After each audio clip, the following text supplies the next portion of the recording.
Now at 9, how a Southwest Missouri organization is helping connect veterans with health care benefits. Plus, the Kansas Department of Agriculture hosts a meeting to discuss a planned flood insurance rate map. It's back to school season, but many teachers are leaving the profession. I'm Mather Rivera in Washington with a look at how some districts are dealing coming up. The 4 states' most watched news starts now. Thank you for joining us tonight. I'm Tanya Bach. A Granby, Missouri man is dead from an early morning crash. About 3 this morning, a vehicle crossed the railroad tracks on Wallaby Road, 3 miles west of Pierce City. The driver lost control and the vehicle traveled off the right side of the road and down an embankment where it overturned. All 4 of the passengers suffered serious injuries. The driver, 21-year-old Trenton Wilson of Granby, died at the scene. A woman is arrested for allegedly stabbing a man at a home in Galena. Police say it happened around 10:30 this morning in the area of 23rd and Main. When officers arrived, they found a man with a stab wound in his abdomen. They also found a woman suspected of stabbing the man. He was taken to the hospital. She was arrested. A late-night attempted traffic stop turns into a pursuit in Aurora, Missouri. Police say they tried a traffic stop near Baldwin Park, but the driver failed to pull over. Officers chased the vehicle down several streets. Lawrence County Sheriff's Office joined the chase, and authorities were able to safely stop the vehicle. Authorities arrested the driver, Justin Brown of Aurora, on suspicion of multiple charges, including driving while intoxicated. Brown, an absconder from the Missouri Department of Corrections, also had warrants for his arrest to be returned to their custody. Local and regional businesses are trying to find ways to support the McDonald County residents who will lose their jobs in October when the Knoll Tyson plant closes. KOAM's Fernanda Silva has the latest. Owner of a coffee shop located only 5 minutes from the Tyson plant, Tony Savage will be directly impacted by the closure of the plant in October, not only because of his coffee business, but also because he teaches English in the plant. When October comes around, Tony will lose part of his income and see his students who don't have English as their first language struggling. They're really strong and really resilient in that element. I think some of the difficulties that can come with that are just the English barrier, filling out job applications and doing resumes and calling employers. Even just finding a job using the internet can be something that's a little bit difficult for people who may not have as many English skills or computer skills or different stuff like that. Knowing that, Tony decided to act. The Common Cup, his coffee shop, will offer resume and job application help on Saturdays. They will have computers and translators available for those who need them. There's a lot of people that are kind of at a point where they don't necessarily know what's going to be happening next in their lives. They don't know what steps they can take. And so, it kind of stinks to see it all happening. Tyson Foods announced plans to close its plant in Noel on Monday. The announcement was made in the company's third quarter 2023 results report. Tyson also reported quarterly sales declined 3% compared to the same period last year. The company says they lost $417 million. In Noel, about 1,500 workers will be laid off. But Common Cup is not alone in supporting Tyson's employees. Access Family Care's application counselors will help those affected transition to marketplace insurance or Medicaid if needed. And it's going to have a detrimental impact on the area, so we're trying to provide support there, and we're also trying to let people know that there's hope for other things coming in. There's people out there working to get their businesses in. Access Family Care will also provide an income-based discount program to make access to medical, dental, and behavioral health services affordable. This is very personal to us because the children of these employees are our patients, and we see them, weekly. But we're going to use those medical and dental units to serve the people in the community as we move forward and let them know that we're there, they're not alone, and we're going to help them any way we can. In Noel, Fernanda Silva, KOAM News.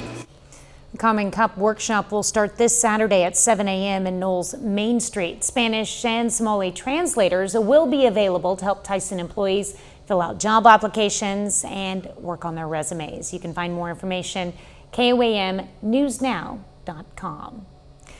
What better way to cool down on a hot summer day than with a refreshing shower? This afternoon, the Chanute Fire Department hosted a spray day at Katy Park.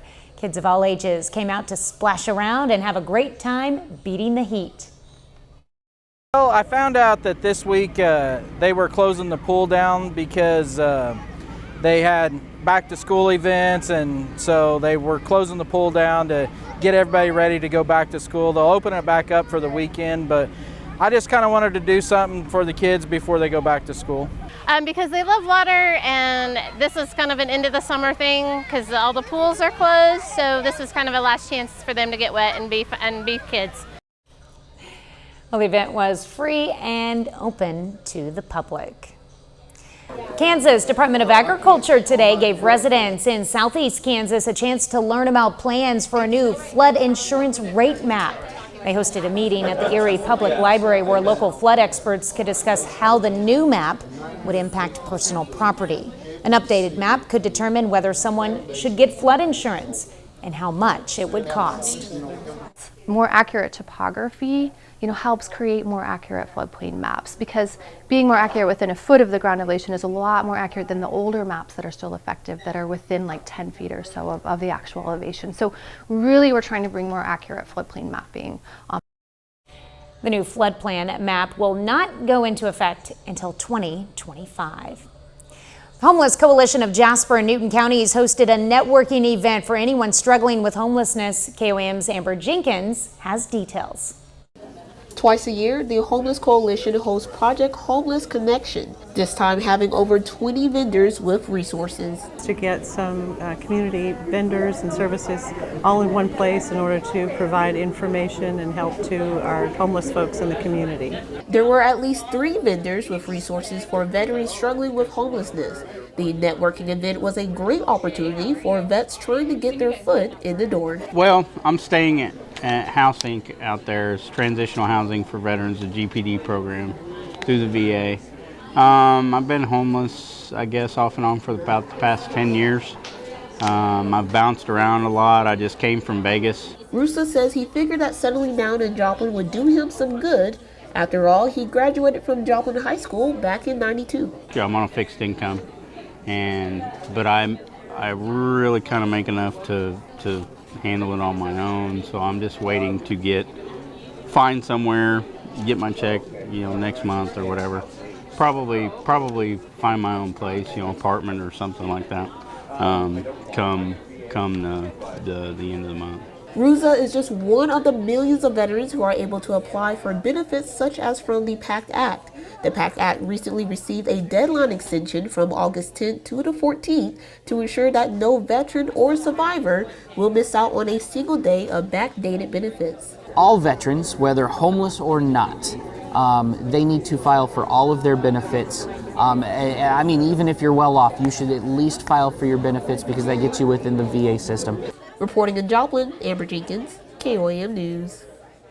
Well, the next Project Homeless Connection is planned for January. For veterans who still need to apply for the PACT Act, the VA extends the deadline through Monday for benefits backdated to August 10th. VA made this decision after experiencing technical difficulties with its website due to extremely high demand. The VA has fixed the issues with the website and is working on decreasing call center wait times. If you're a veteran who has not yet applied, go to va.gov/PACT. Well, a nationally touring comedian is on his way to Pittsburgh this weekend. Jay Yoder is a public school teacher by day and comedian by night. He's currently on tour with a group of other comedians known as the Bored Teachers. They'll be stopping by the Fifth Street Bar and Grill tomorrow night at 7:30. The first time such an event has taken place at this venue. I met Regina Weinmiller's producing the show, who's a local from Pittsburgh. We met on Zoom. We did some shows together in New York City, and she's like, "Why don't you come on out to Pittsburgh?" She's been trying so hard to get a comedy scene out here. And then it turned out we're both teachers. We were both Spanish teachers, and it was just perfect. So we ended up connecting to bounce jokes off of each other and help each other get better at our craft. Musical guest Seth Horn kicks off the night. Well, coming up, why health experts are not expecting a triple-demic this winter. Large crowds and triple-digit temperatures could be fueling a summer COVID-19 spike. Health experts, though, say it's not likely we'll see a repeat of previous years. Fox News correspondent Jonathan Sari has more. After months of declining case numbers, COVID-19 could be making a comeback in parts of the U.S.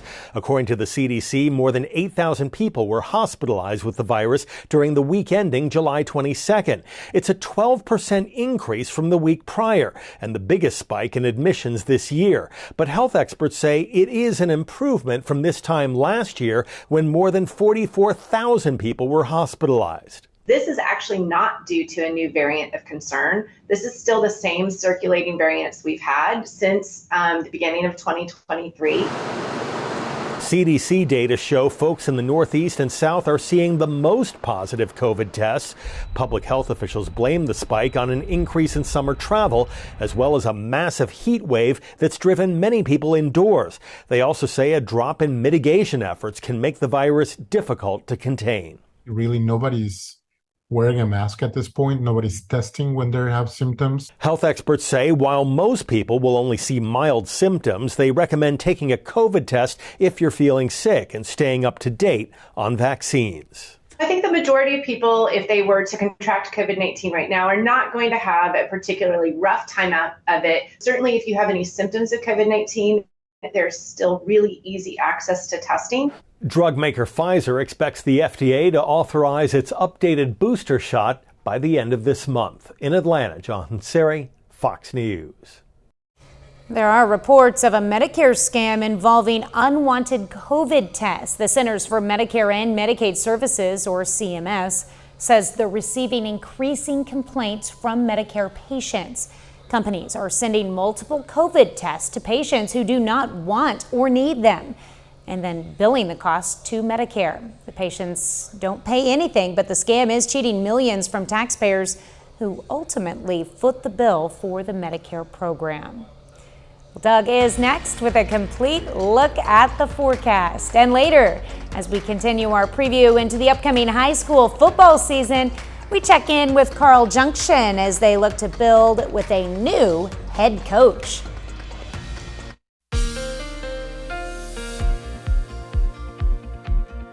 Well, it turned out to be a great Thursday for us today. Quite a bit of sunshine after the showers, thunderstorms that we had for us yesterday, but plenty of sunshine throughout the daytime hours today. Nice shot. This is Indigo Sky Casino and Resort. Pretty much clear skies, and that's what we're going to see as we go through the rest of the evening hours for us tonight. We may get a few clouds in here as we go into the morning hours. All right, every Thursday our new drought tracker comes out. It's always updated weekly. You can see our southern counties just dry.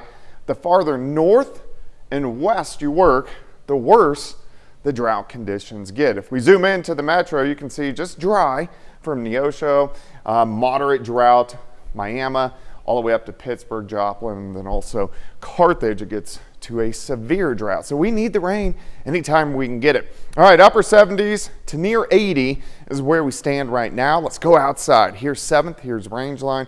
Sitting at 80, easterly winds are light at about 5 miles per hour. Through the overnight, sliding back through the 70s, overnight low of 70, it would be already back to 83 by the time we head into the morning hours.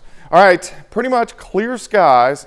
Not too much is going on, at least for us or the Central Plains. We do have a few thunderstorms down toward Memphis and a couple popping up northwest of Kansas City. But here's our next wave right across the northern plains and extends back into the Central Rockies. And that's going to give us chances for showers and thunderstorms, at least portions of the region as we go into really the overnight hours tomorrow night. All right, a few showers, southern counties by morning. Everybody else is fine. We start into the upper 60s. Quick warm up. We do get some clouds that increase upper 80s to near 90 by the time we get to the noon hour.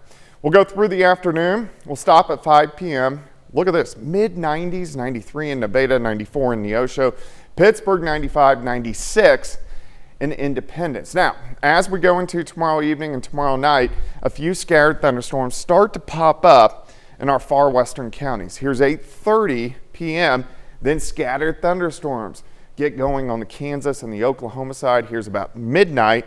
These spread east, 2:30 in the morning, and really just kind of clip Joplin. So it's mainly going to be Joplin, Columbus, points south. But we'll start the day Saturday with some scattered showers and thunderstorms. Then they're out of here by the noon hour. And as we go into Saturday afternoon, most of us look pretty good. It's just going to be hot and humid once again. But Saturday night, another batch of showers and thunderstorms is going to rotate through the region. Day planner for your Friday, 73 to start, 91 noon, 96. That will be your afternoon high, plus heat indices. Look at this. Way up there, the way your brain thinks it feels to your skin, at 106, 107 degrees. All right, let's go 96 tomorrow on alert day. Due to the heat advisory, which is in effect, 94 Saturday, 95 on Sunday, those scattered thunderstorms over the weekend. Tanya?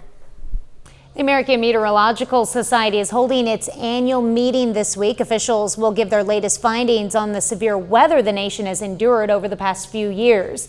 And they say these storms, floods, tornadoes, and the like have cost the U.S. major money. John Lawrence reports.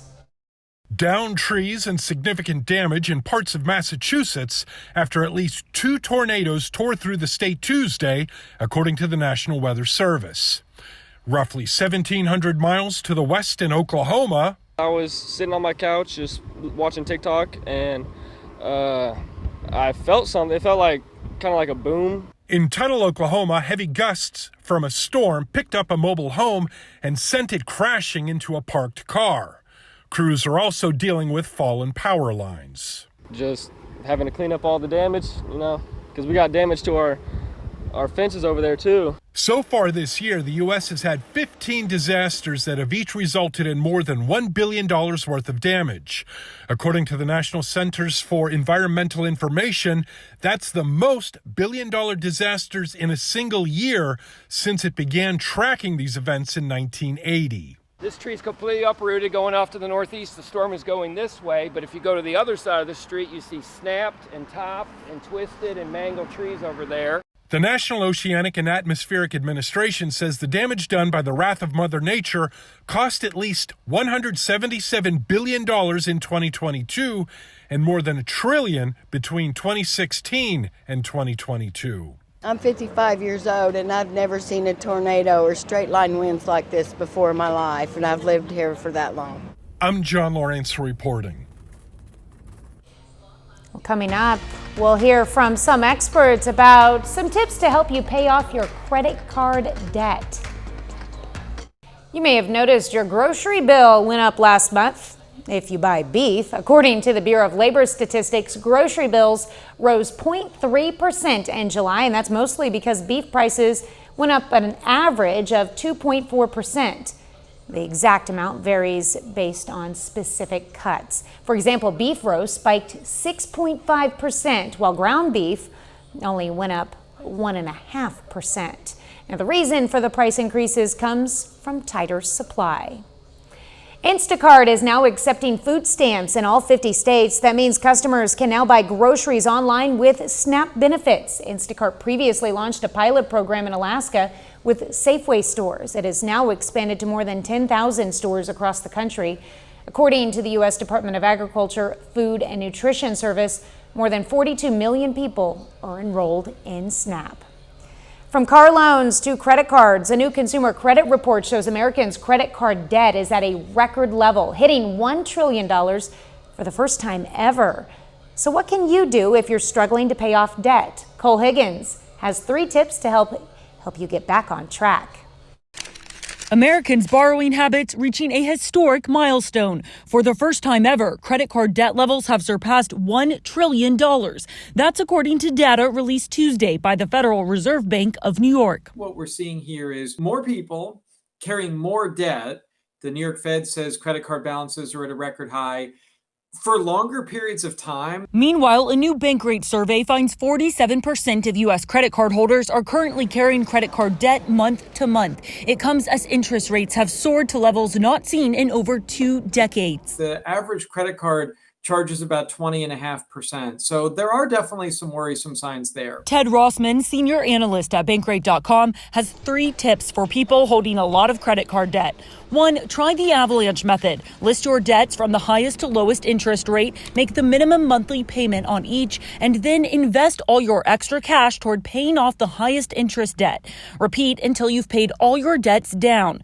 2, consider a zero balance transfer credit card. It allows you to transfer your existing high-cost debt over to a new card and pauses the interest clock for up to 21 months. For those 21 months, the ability to avoid interest is really powerful. That could save you hundreds, maybe thousands of dollars, depending on how much you owe. And 3, get your spending under control. Bankrate suggests focusing on basic necessities and obligations and delaying major purchases like cars. Up next, we'll learn about a tradition at the Illinois State Fair that's leaving attendees utterly mesmerized. Feast your eyes on this sculpture of a cow. It's made from 500 pounds of butter. Now, folks at the Illinois State Fair unveiled the butter cow yesterday. The butter cow has been an unofficial icon of the fair since the 1920s and is a favorite among fair goers. It took the sculptor, Sarah Pratt's, 5 days to create this life-size cow. And if you wondered, she used unsalted butter. Pretty cool. 30 more minutes of news, weather, and sports coming your way. How an Oklahoma organization is helping families save money on back-to-school supplies. Plus, how some schools are getting creative as they try to fill empty teaching positions.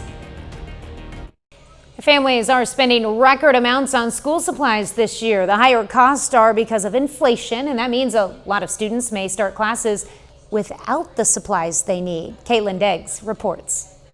Families struggling just simply can't afford to buy the school supplies that their students need. It's not of the children's making. They need those essential supplies so that they can learn and so that they can be engaged and participate in the classroom activities. Nancy Belsley is the founder of the Pencil Box, which gives supplies to teachers who work at schools in need. The National Retail Federation estimates this year families will spend nearly $900 on supplies, $25 more than last year and nearly $200 more than 2019. Belsley says inflation is costing the Pencil Box more this year. We're having to pay more for those school supplies in order to ensure that all students, regardless of their zip code, have the supplies they need for successful learning.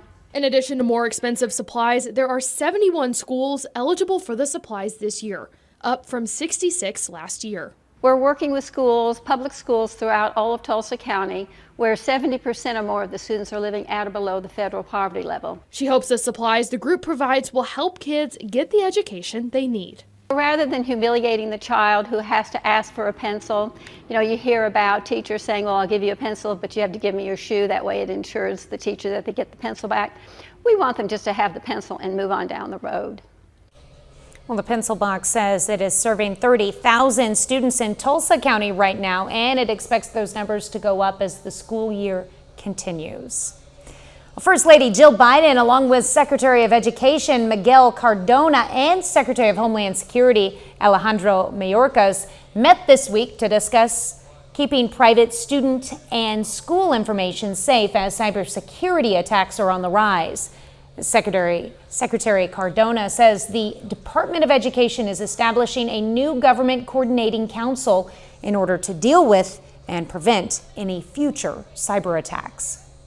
Let's be clear. We need to be taking these cyber attacks on school as seriously as we do the physical attacks on critical infrastructure. That's why today, the Department of Education released a series of briefs on how to strengthen the digital infrastructure of education. At least 8 K-12 schools in the U.S. were impacted by aggressive cyber attacks during the last academic year.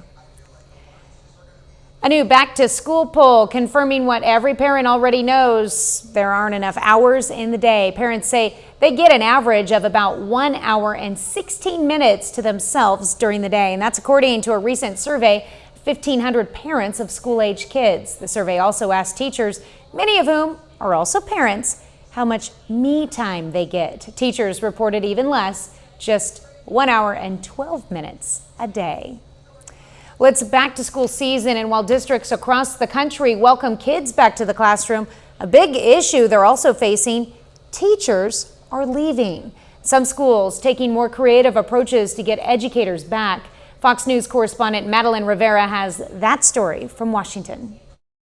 As several students prepare to go back to school, some teachers are heading out the door. Some of the reasons that I'm hearing low pay, I'm also hearing that the lack of respect for our profession, as well as burnout. While the shortages aren't new, the pandemic made the crisis worse.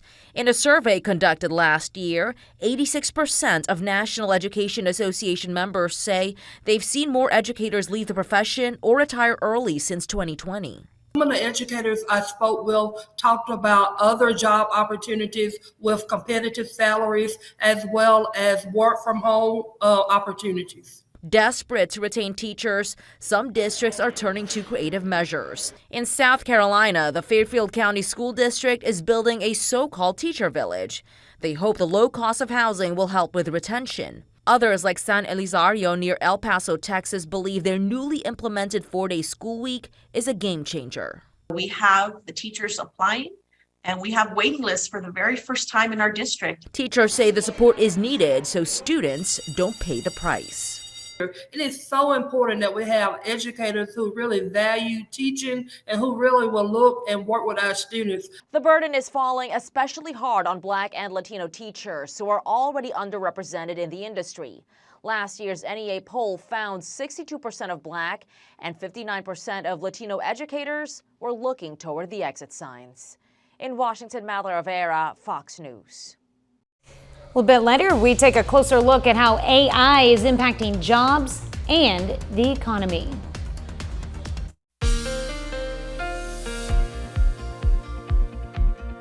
Well, it turned out to be a great Thursday for us today. Quite a bit of sunshine after the showers, thunderstorms that we had for us yesterday, but plenty of sunshine throughout the daytime hours today. Nice shot. This is Indigo Sky Casino and Resort. Pretty much clear skies.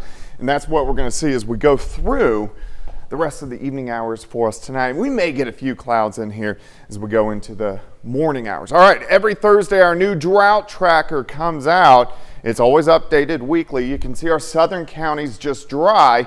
The farther north and west you work, the worse the drought conditions get. If we zoom into the metro, you can see just dry from Neosho, moderate drought, Miami, all the way up to Pittsburgh, Joplin, and then also Carthage. It gets to a severe drought. So we need the rain anytime we can get it. All right, upper 70s to near 80 is where we stand right now. Let's go outside. Here's 7th, here's range line. Sitting at 80, easterly winds are light at about 5 miles per hour. Through the overnight, sliding back through the 70s, overnight low of 70, but already back to 83. By the time we head into the morning hours. All right, pretty much clear skies.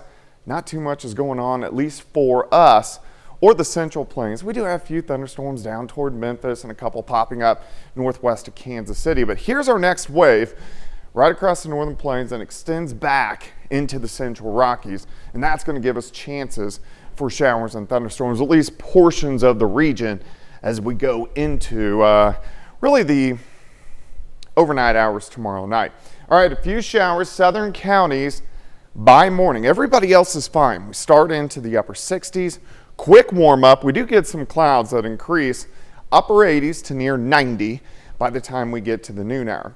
We'll go through the afternoon. We'll stop at 5 p.m. Look at this, mid 90s, 93 in Nevada, 94 in Neosho, Pittsburgh 95, 96 in Independence. Now, as we go into tomorrow evening and tomorrow night, a few scattered thunderstorms start to pop up in our far western counties. Here's 8:30 p.m., then scattered thunderstorms get going on the Kansas and the Oklahoma side. Here's about midnight.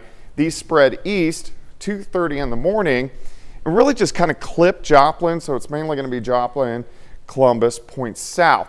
But we'll start the day Saturday with some scattered showers and thunderstorms. Then they're out of here by the noon hour. And as we go into Saturday afternoon, most of us look pretty good. It's just going to be hot and humid once again. But Saturday night, another batch of showers and thunderstorms is going to rotate through the region. Day planner for you Friday, 73 to start, 91 noon, 96.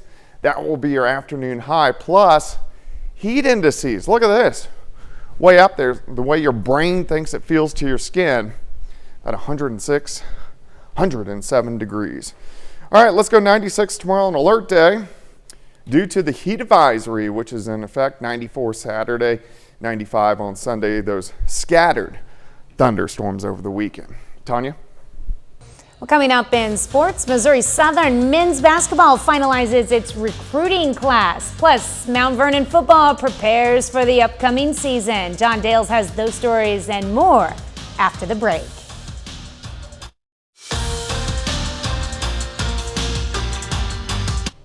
We're only a couple weeks away from high school football kicking off in the state of Missouri. Here at KOAM, we're stopping by as many practices as we can in that time to give you an in-depth report on every team in the area. This morning, that brings us to Carl Junction High School. Bulldogs, coached by Todd Hafner, it's his first year back after holding the head coach position for 3 years in the late 90s. Now, the Bulldogs went 4-7 a year ago. They bring back 16 starters, and even though expectations outside the program might be low, they're not letting that bring them down. We have to get better every day. I know it's so cliche, but at this point, with so many things being new, getting better is going to be key. And then the other thing we talk about is compete. We got to compete on every snap, whether it's a practice rep, whether it's an individual rep, or whatever it is. And I think our kids have done a really good job of that, and we're excited about what's happening right now. We've done a lot of things, put a lot of new stuff in because the new coach and everything, but I love everything we've been doing, and it's been fun.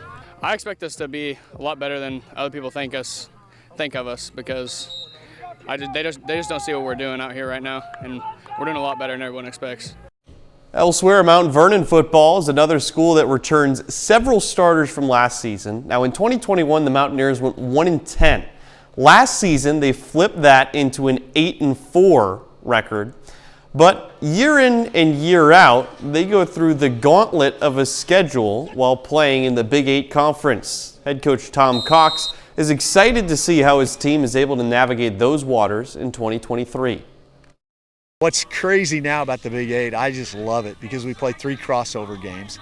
They're all good opponents. We play 6 on the east side. You've got Reed Spring that is coming off of playing in the state championship game. You got Raj that we haven't beaten in a couple of years, and you got all those teams are really, really solid. Our schedule with the rotation now is we play all 5 Class 4 schools. We've been Class 2 the last 2 years, and so I think it's kind of a double-edged sword for us. If we can survive that, then we've got a much better chance in the playoffs. It gets us ready for that. But if we get beat up, then it becomes a whole different set of problems for us.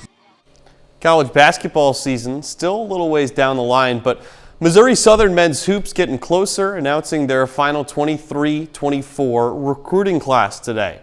Now the Lions bring in 6 new players. 4 of them are transfers, 2 are freshmen.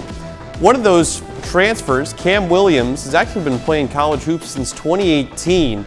Averages 10 points and 3 rebounds in his college career, but didn't play any games last season. One of the freshmen, Justin Duff, All-Stater from Desmet High School, and MSSU head coach Sam McMahon refers to him as an elite shooter. We got more on those new players at KOAMnewsnow.com/sports. Over to pro baseball. Cardinals winners tonight 5-2. They take down the Rays in Tampa. St. Louis starting pitcher Matthew Liberatore goes 8 innings, picks up the win. Redbirds get the series victory over a playoff team in the Rays. That's all for sports. We're back with more news after this. Whether you openly embrace new technology or keep it at an arm's length, it's normal to wonder how new gadgets and software will impact the world. Fox News correspondent Jackie Ibanez takes a closer look at how AI could impact the future of jobs and the economy. By now, you're probably aware that artificial intelligence can write papers, create music, art, and more. And when robots are armed with the software, it can expose them to vast amounts of information so they can learn about their environments. How can I help you? But even though AI isn't foolproof, programs like ChatGPT are already being embraced around the world, which begs the question, how will the rise of artificial intelligence impact jobs and the economy? I don't think we're facing the robot apocalypse, but we are facing a loss of jobs. The ongoing actors and writers' strikes highlight some of the top concerns. The writers are asking for more compensation, but they're also asking to control AI and to control to limit how AI is used. You can already use these AIs to replace writers, to produce at least mediocre first drafts. And so there's a real temptation to studios to go down that route. To get a better sense of AI's potential impacts on the future, management experts say we need to look to some of the most pivotal technological developments of the past. The biggest leap was the Industrial Revolution, the coming of the factory, moving people from agriculture to cities. So if you look at what happened in Britain, which was by far the pioneer on industrial technology, it's about 100 years for that technology to really come to fruition and to have a really big impact on the broader economy. Meanwhile, data collected by Goldman Sachs predicts roughly 300 million full-time jobs around the world could be altered by artificial intelligence, with white-collar jobs most at risk. Jackie Ibanez, Fox News. Well, coming up, we take a look at a new theme park expected in the coming years that is sure to make you feel like a kid again. Mattel is bringing some of its most popular toys to life with a new theme park. The company announced its Mattel Adventure Park is expected to open next year. The company says the theme park will feature iconic brands such as Barbie and Hot Wheels. The park at Vi Resort in Glendale, Arizona will also feature indoor and outdoor attractions on the 9-acre lot. Mattel says fans will be able to experience a real-life Barbie beach house and ride on a Hot Wheels themed roller coaster called the Bone Shaker. Oh, that'd be so much fun. And that's our time for tonight. Thanks for joining us. We'll leave you with video of a baby elephant rolling around in the grass at a London zoo. Have a great night and an even better tomorrow.